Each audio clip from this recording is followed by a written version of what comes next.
If you have an unquenchable thirst to crush your bucket list, relentlessly pursue your dreams, and live life on your own terms, then turn up the volume and tune in. You're now listening to Zeph and Moses Blacksburg on the Year of Purpose podcast.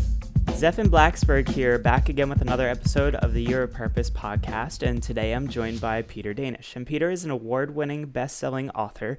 He is the editor-in-chief of BroadwayWorld.com Classical, one of the nation's most popular entertainment websites. He has a current bestseller called I'll Give You Exactly 5 Minutes on Amazon, and his novel The Tenor, released last year, won several major book awards for Best Historical Fiction Novel. He spent 20 years in the television industry as Director of Marketing for NBC, Vice President of Marketing for Telemundo, Senior Vice President of Marketing for TV Azteca. He's a media marketing consultant by day and a writer by night, and today he's hanging out with us. How's it going? Going very well, thanks. Thanks for having me on board. Yeah, no problem. So you ultimately left the TV world to start a business, right? That is correct, yeah. Cool. So this is something that I think a lot of people would love to hear because you spent quite some time before you decided to make the leap. I did. I was what we call a lifer, you know. I was 20 years into the television industry, and quite on a lark, in 2004, I was working on the NBC Upfront. Okay. I don't know if our listeners out there are familiar with what the Upfronts are. The Upfronts are in the springtime when the TV networks put together these large dog and pony shows and invite their best clients from around the country, and they give them a preview of the fall schedule in the spring, and they ask for their money up front in exchange for a significant discount on next year. So that being said, that's the busiest time of the year for the TV networks because they bring in 70 to 80% of their revenue during those 2 months. So it was crazy hectic time, working from 8 in the morning until 10 at night every single day. When, as fate would have it, I ran into a friend of mine from high school in a coffee shop. And she said to me, "What have you been up to? What are you doing?" And I told her, and she said, "You look dreadful. You look drawn and tired." And he said, "Well, I've been working like crazy. There's no rest in my industry. It's round the clock this time of year." And she said, "I'm about to go to Bosnia for 2 weeks with a group that works with children in an orphanage. You should come." And I said, "Oh yeah, that sounds like me. Go to Bosnia for 2 weeks to work at an orphanage." And strangely enough, the thought stuck with me as the next couple days went on at work. When you find yourself working day in, day out for the greater glory of a big conglomerate, you do some soul searching. And I did a little homework on what my friend was doing with her trip to Bosnia and found out the group she was working with was a group called the Fellowship of Reconciliation in Nyack, New York. Wonderful organization that does humanitarian work in war zones all around the world. Terrific, terrific bunch of folks. So I looked into the trip and said, you know what? Let me see if I can get the time off. And I did. I took the 2 weeks off in 2004. My boss was ready to cut my throat, asking for 2 weeks of vacation right in the middle of the upfront. And I went to Bosnia and had an incredible time. The expression life-changing is used an awful lot nowadays, but this was truly a life-changing experience because it's difficult to describe. We live in uber luxury compared to what some people live in, and until you experience it firsthand, you can't describe it. I had watched the videos, I had read the books, I had seen the films, and nothing prepared me for the first time you're working with a child who has no hands, or the first time you meet someone who's lost a leg to a landmine. The difficulty I had was keeping it together. And my interpreter said to me, "You drop one tear and you're going home. These kids don't need your tears, they need your strength." And I thought about that. It was hard. It was the hardest thing I've ever had to do, and it has turned out to be the most rewarding thing I've ever done. And I came back home after 10 days working in Bosnia, and I came into work, And I walked into my boss's office and I said, Ed, I have to tell you about this trip I was just on. It was unbelievable. It was the greatest trip I've ever been on in my life. I feel I did more good the first day than I've done in my entire life, cumulative up to this point. And he said to me, are you done? We have a lot of work to do. And I was completely crestfallen. And I knew right then and there that my time at NBC was not going to be much longer. So I went back to my desk and made my plan for my escape, as I call it. And a few weeks later, I walked in and said I resigned. And it kind of threw them for a loop. They weren't expecting it. They were angry, and they said, you're not going to get any severance package if you leave now. And I said, I really don't care. And I went home, and I booked a flight back to Bosnia. And I wound up going back for the summer, and I went back that fall as well. And that crazy, angry interpreter who was giving me so much hell while I was there, well, I wound up marrying her. Wow. 10 years later. I've been back almost every summer since. I've been back 8 times. And it's something that's very meaningful to me, and it's changed my life in so many ways. My father passed away a few years ago, and he said to me something interesting. He said, it's the best and the worst thing you ever did. I said, what do you mean?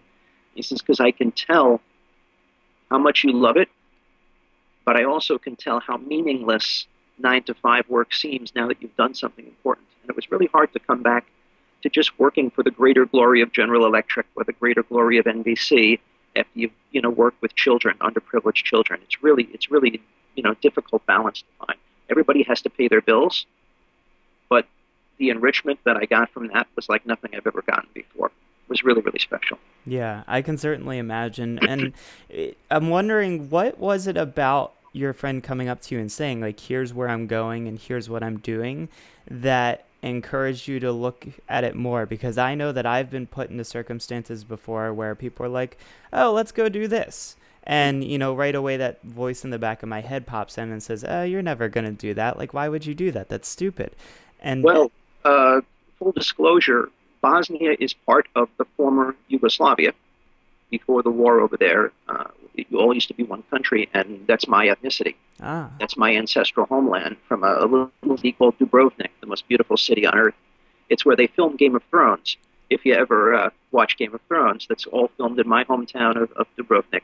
So I had a desire, I guess inertly, to go and see my family and my cousins who I hadn't seen in over 20 years since before the war over there. So it resonated with me. I tried to forget about it, but I wasn't able to. It just stuck with me. And now it's something that's part of my life every day. Yeah, and it's funny how sometimes life brings up those events where, you're extended an opportunity, and had you not gone on that trip, I'm sure that, you could still be stuck sitting at your desk wondering why you've been doing this for so long. No question. I wouldn't have had the courage to leave my job. I wouldn't have had the courage to write my first novel. I wouldn't have had the courage to put my speech coaching techniques into a stratified format, which became a book, which became a bestseller. It was which has become classes, which has become a writing academy. I think it all stemmed from that one decision to take that leap, to go to Bosnia and do something completely out of character for myself, and something that, frankly, my family and my friends thought I was certifiably insane doing this at the time. They thought it was just crazy. They couldn't see what I saw. So you walk in to resign, and obviously they don't take it very well. What goes on in your mind that keeps you going on that path? Because clearly you still have to walk out of that door at the end of the day. Well, I'll tell you, you strike on something very, very interesting and funny there. My boss immediately thought I was negotiating for a raise. He didn't think I was quitting. He thought, all right, you want more money. What do you want? And I said, I don't want any more money. I just don't want to do this anymore. And he said, fine, right. How much? What do you need? And because that's the currency in which he traded. He lived in a world where everything was dollars and cents. And he couldn't understand that was not what was propelling me at that moment. I was on a little bit more of a spiritual journey than he was. He was on a dollar and cents journey. They're different tracks. Sometimes they can run parallel to one another if you're very lucky. In my case, they were completely divergent. Yeah. So did you have any concern in making this decision to leave that money could potentially become an issue? I was terrified, but I also knew that I felt so good when I was doing this that I started thinking about something that my grandfather, God rest his soul, died at 99 years old, told me an old anecdote about when I went to college. He said, and I'm paraphrasing here, old Yugoslavian proverb, you go to school to get an education. You get an education to get a job. You get a job to get money. You get money to get things. You get things to make you happy. See the progression? If you can go straight to happy without all those other things, you're way ahead of the game. And I went straight to happy. So I think about that all the time. I was very lucky because at the time that I left, I was one of the bigger, I guess, speech writers, for want of a better term. I wrote a ton of sales presentations and speeches for the executives. And they wanted to keep working with me even after I left. So I picked up a terrific amount of freelance work, continuing doing ostensibly what I was doing 9 to 5, only doing it on my own terms, on my own time. And when you do it that way, it's easier, but it's not easier because it requires discipline to get up every morning. Like I was joking with you a few minutes ago, I said, do I have to change out of my pajamas for this interview? I was sitting down right here, writing, very casually dressed with my cup of coffee here, and making absolutely certain you get up every morning and you start to work. That's a discipline that's really hard, and you have to learn that. When you're working in a 9 to 5 existence, you don't have to learn it. It's there. You know you got to hop on the bus at 7 a.m. to be at the office at 9. So it's the regimentation is there for you. When that wireframe is taken away from you, you've got to find it in yourself, and it's a lot harder because your tendency is to say, "I'll hit that snooze button and start an hour late this morning. I'm a little sleepy," rather than just get up, start the coffee, and get to work. So. Yeah, and that was the trade-off. Well, so when you remove this wireframe, because this is, we were all given this wireframe, like you were saying, of you grow up, you go to college, you get a job, you make money, you get a family. How do we remove that wireframe and allow people to go straight to happiness? You know what? It's hard because you often don't know what's going to make you happy until you stumble across it. And I do a lot of speaking to students in colleges about careers in the media. And one of the things I've noticed, I have 2 brothers who are accountants. And they're both very, very happy. They've always been accountants. They love numbers, and they're very good at what they do. And they're both making very nice livings doing it. I hated numbers, hated it. I wanted to eliminate them from my life. As soon as I got out of college, I never wanted to see another number for the rest of my life. Wanted to change my phone number to letters, my address to But that said, it's not the reality we live in. So what I tell a lot of students, college students, is what you want at 21 is not necessarily what you're going to want at 31, let alone what you want at 41. And to put all your eggs in one basket very young, if you're blessed, and you happen to find that thing that really floats your boat very young, then the Lord has put a finger on you and said, you're blessed. I think 99% of the people in the world don't have that happen to them. They discover it much later in life. And far too frequently, they think, I've spent too much money on this education. I can't change. I can't go back to college. I can't re-educate myself. I can't. I've got responsibilities. I've got a family. I've got a mortgage. And the truth of the matter is they get stuck in a rut. And that is the way our society exists. A lot of European societies will pay you to take a year or 2 off. They will pay you to go back to college and retrain yourself. We don't have that in this country. Where education is too much of a business in this country. It's not viewed in the same way that it's viewed in a lot of other countries in the world. And having worked in academia for the last couple of years, I've seen it. I've seen it firsthand, just how much it's propelled by the financial end, which is really kind of sad, but it's inevitable because that's the society we live in right now. That said, I would encourage young people to try as many things as possible, to do as many internships in different areas as possible. I joke that my final year in college, I took an art history class just to fulfill, it was an elective that I needed to fill.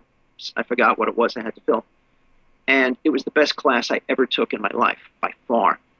And I thought to myself, wow, I want to do this.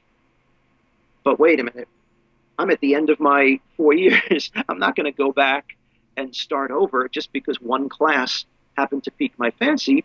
So I bought books and read about it, and it's been a passion on the side all this time.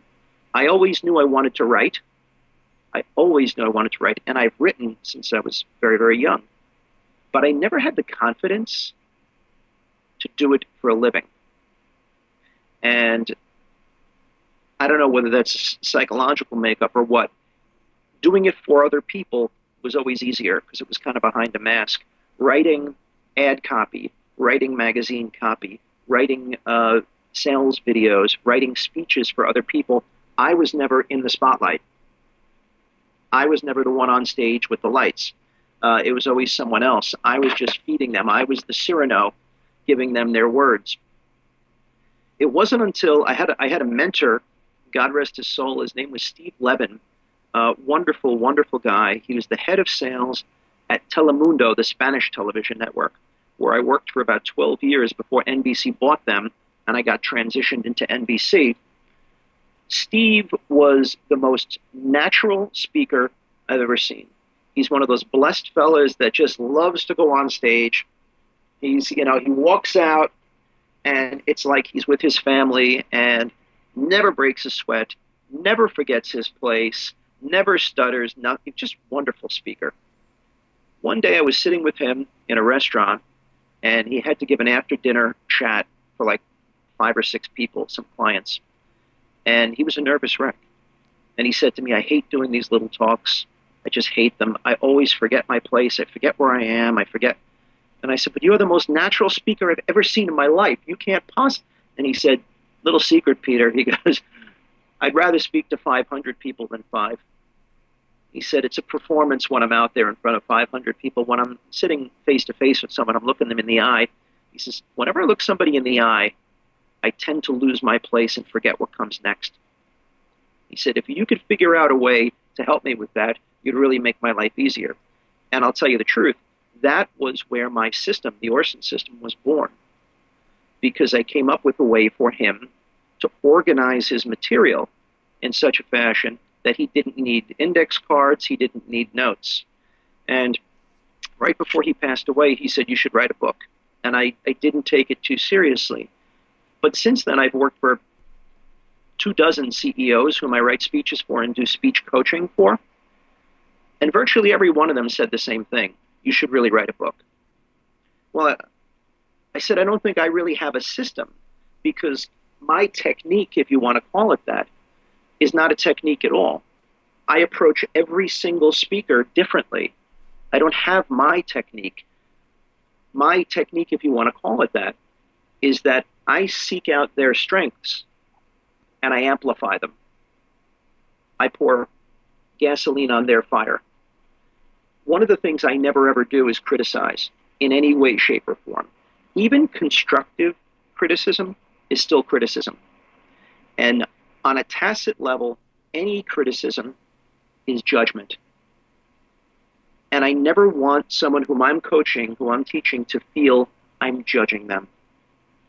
So my feeling has always been, make them better at what they already do well, and little tiny mistakes that they might make, people will forget and forgive. If they give a compelling, interesting speech, if they get something wrong, if they snap, no one cares. If they like them, if they trust them, if they feel you've been honest with them, if you're interesting, compelling, and entertaining, the little mistakes don't matter.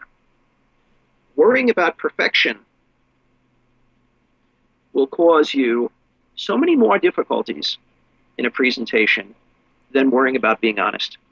And the good thing about being honest and about being passionate is that's something that you have complete control over. You determine how much honesty, you determine how much passion. Not the room, not the subject matter, you can control that. And that's the most valuable commodity in any kind of communication. And it's at your disposal.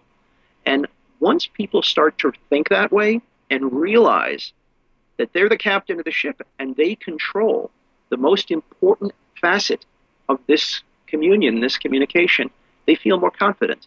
And when you feel more confident, you're less nervous.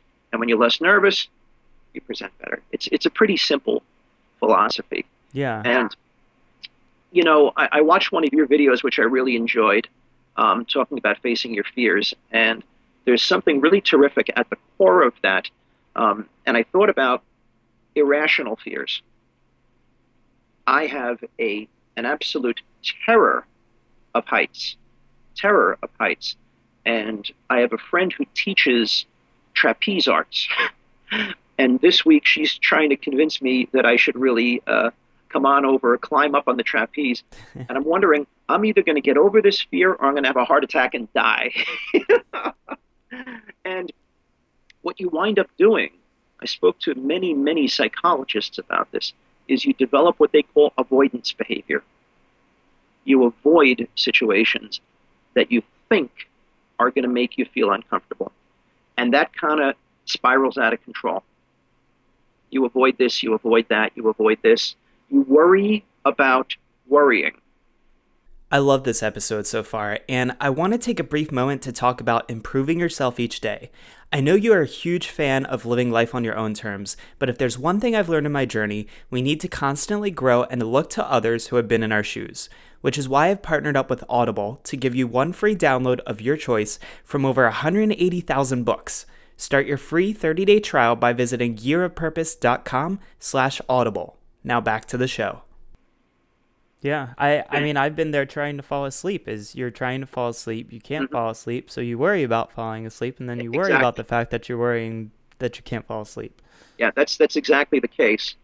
And what I found, what I wound up doing when the last CEO I was working with about a year ago said to me, you have a technique and you don't even know it.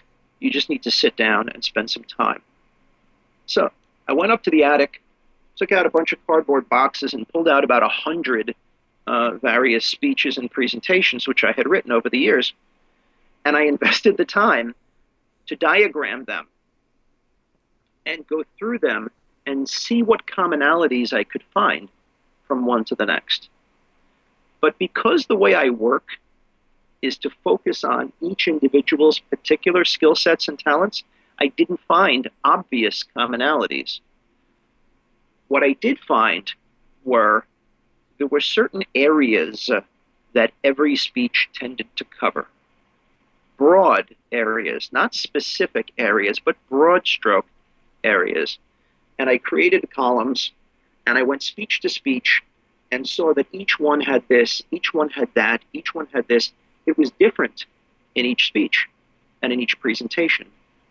But it fell into a broad column, for want of a better term. What became my Orson system was this chart, this out-of-control chart of 100 speeches that I had put on graph paper and diagrammed and said, okay, every good speech has this, this, this, and this. The order in which they come can be different. The emphasis you put on each one can be different. But the point I was trying to make was the one thing that I heard more often than anything else was speakers going blank. They go blank. They forget where they are. They have that terror moment. I don't know what comes next. And I figured that is the one fear that we need to alleviate. Because if you know where you are and you know what's coming next, you won't be worried.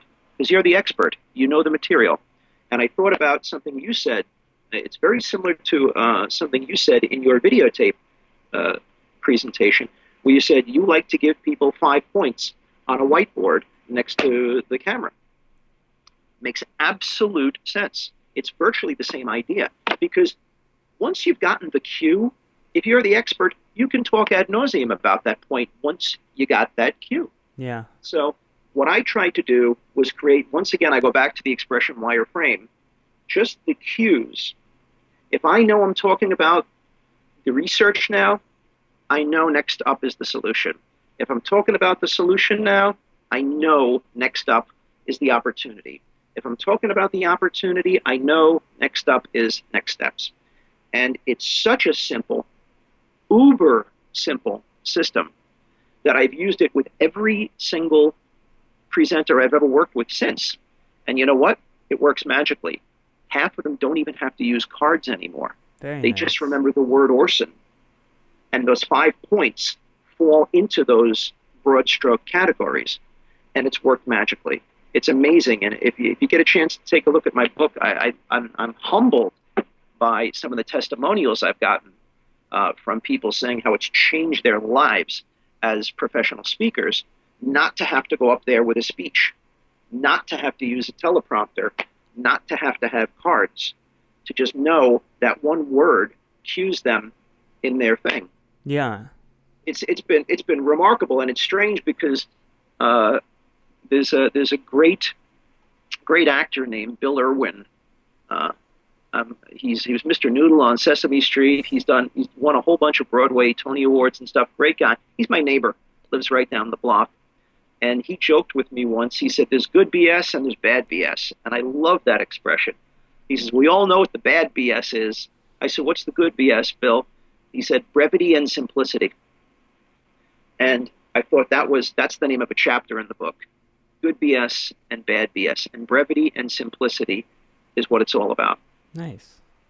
So I have to ask, because I feel like these 5 steps could probably be associated with life as well, because if we're easing the anxiety of speaking, of getting up in front of people, of forgetting what's next, I think that this could probably get applied to real life, because most people were in, or maybe still are in, a situation like where you were, where for 20 some years they had stayed in the same position. So is there a way to use this 5-part system in looking at life as well as a speech? It's interesting you mentioned that, and that's a very, very adroit observation. When I was at NBC, we were forced to take something called Six Sigma process improvement. And I'm a Six Sigma green belt. Six Sigma is highly specialized statistical analysis. And it was developed by a university in Texas and applied to, at the time, it was largely to assembly line type of production, analyzing what are the critical to quality issues. And well, at the time, I thought, this is utter nonsense. Why in God's name am I learning statistical analysis when I'm in a creative business? I'm in a relationship business. You can't apply relationships and creativity to repeatability and reproducibility of assembly line. But spending a couple of months learning the Six Sigma process, it did teach you intrinsically to apply a more strategic approach to everything you do. And I think that deep down, the more strategic you think in all things, the better your life is going to be. Because one of the things it taught you is to start with the finish, start with the end, and work backwards from to get this product, what do we have to have? To have that, what do we have to do? To do that, what resources do we need? To get these resources, how much money? And it was a very linear, logical process. And I think that my Orson system may have, even on a subconscious level, been influenced greatly by that. And that Six Sigma process can be applied to anything in life. So when you ask, can it be applied to life? Yeah. And if you look in the back of my book, I apply the Six Sigma not just to speeches and presentations, but to problem solving as well. How to deal with certain situational analysis in a business context, and how it applies to that as well. And it's interesting to me. Um, like you said, how do you apply it to life? I think that once you start to view things from, starting from a 10,000-foot view and bringing it slowly into greater focus, it's always going to help the way you think. Because every different view from every different viewpoint is going to trigger all kinds of other possibilities that you couldn't see from this distance. You couldn't see the level of detail from here, so you didn't think of that possibility. From here, you saw a lot of detail, and that triggers a lot of possibilities. So I think in that respect, it can be applied to life pretty much on a day in, day out basis.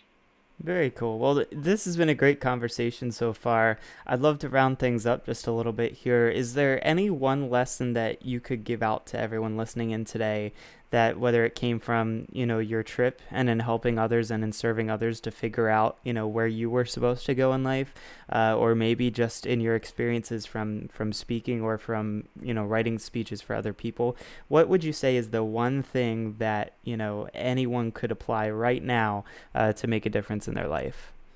I'm going to actually say two. How's that? You can go for it. I didn't write. I spent 25 years working in media, writing for other people. And it wasn't until I was almost 50 years old that I decided to write something for myself. Because when you get a little bit older, you don't care as much.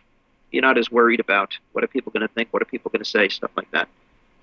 And I wrote this novel, which took off, did very, very well. I've gotten hundreds and hundreds of letters from people saying how much it touched them. More importantly than any of the money, more importantly than the awards, was getting notes from people saying how the novel really, really touched them and really hit them in a soft spot. And the ability to do that is an incredibly enriching feeling. As a result, I'll give you an anecdote. A few months ago, I spoke at the New Jersey Festival of Books on two completely different subjects. I was asked to speak about my public speaking course, and I was asked to speak about fiction writing. And I use the term wireframing quite a bit. For folks who are in the computer world, they know what it means. But I use a wireframing technique for writing my fiction. I come up with the skeleton, and I just start hanging things. Because I think if you just work in a linear fashion, quite often it becomes daunting. And sometimes life can become daunting if you're looking for that immediate next step. Sometimes you need to look over here and over there to hang other things, put other meat and bones on the skeleton to try and get to the finished product. As a result of this presentation at the New Jersey Book Festival, I was asked by a couple of universities to teach my courses as an adjunct professor, something I hadn't really considered before. And then I thought, you know what? I'm kind of in the same situation where I was with NBC. I've been writing for other people, not for myself. So instead of teaching at the universities, I said, the amount of effort I'm going to spend coming up with a curriculum and a syllabus for a university, you know what? I'm just going to open my own little studio.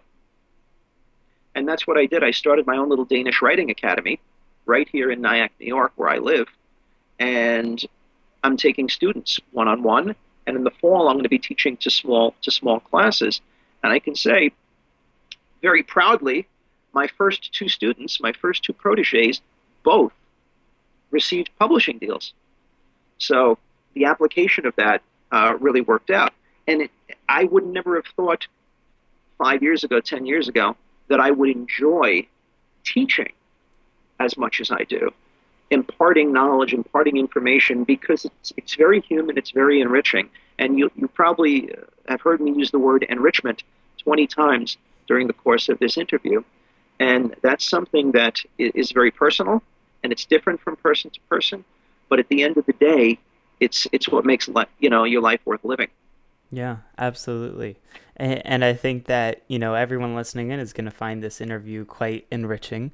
I'd love for everyone to be able to learn more about you and your books. So what is the best way for everyone to find out more information about you and what you're doing, as well as to find your books?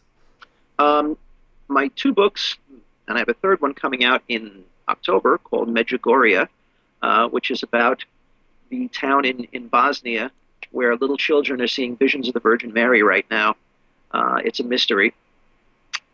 My book, The Tenor, which was a work of fiction, is available on Amazon and better bookstores near you and on all the various e-platforms.